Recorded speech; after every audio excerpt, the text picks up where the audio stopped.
Hello everybody, welcome back to HardReset.Info channel. In today's video, I'll show you how to change the X and Y angles on your DPI.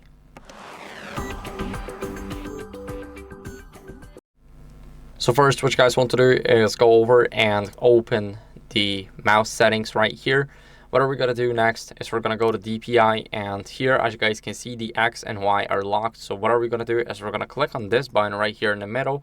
Here we can unlock our X and we can unlock our Y. So for example, we can keep X at 7,000 and our Y at 100. So as you guys can see, now I'm trying to move up, but it is not moving up, but it is moving to the sides pretty well. So that's how you guys can mix between the X and Y angles. I hope this video was helpful. If it was, then leave a like, subscription, and a comment, and I'll see you in the next one.